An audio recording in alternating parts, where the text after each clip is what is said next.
80 years on, the sense of history is overwhelming. Even with modern equipment, the conditions are tough. Walking through thick mud just to launch the kayaks. It was like this in 1942, but then there was no support, no warm clothing, no hot food. It was also -5. They would have been cold and wet all the way through that, and they got the fact that the enemy was here looking for, or could potentially find them at any time. There was a lot going on.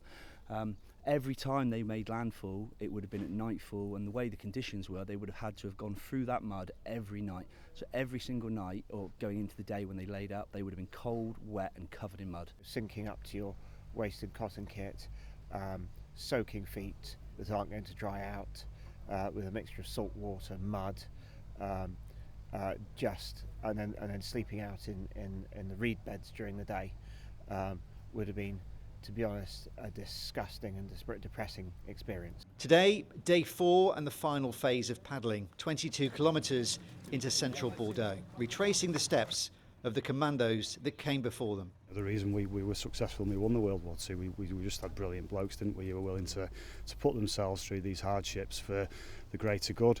You know, they pretty much knew they weren't going to come back to the families and friends and stuff, but they went and did it anyway, and it's admirable, isn't it? Admirable. In the original mission, only 2 men survived, Blondie Hasler and Bill Sparks. Bill's grandson was in Bordeaux for the 80th anniversary and said he was proud that the team are paying tribute to the original Cockleshell heroes. I think it's tremendous that the legacy of the Cockleshell raid lives on, and a group of veterans are reenacting it themselves. The charities they're supporting are obviously close to the Royal Marines family, and I think it's a great opportunity to showcase the original mission and also raise some money at the same time.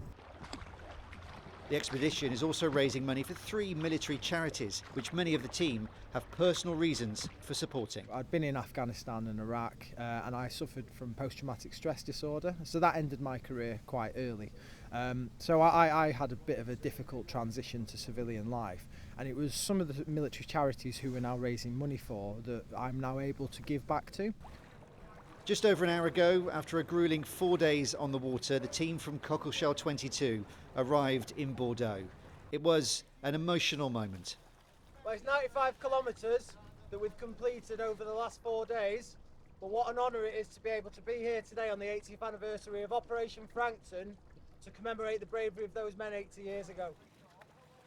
This was a tribute to those that set the standard for all commandos that followed, the men who risked and gave their lives and who are still revered in this French city today.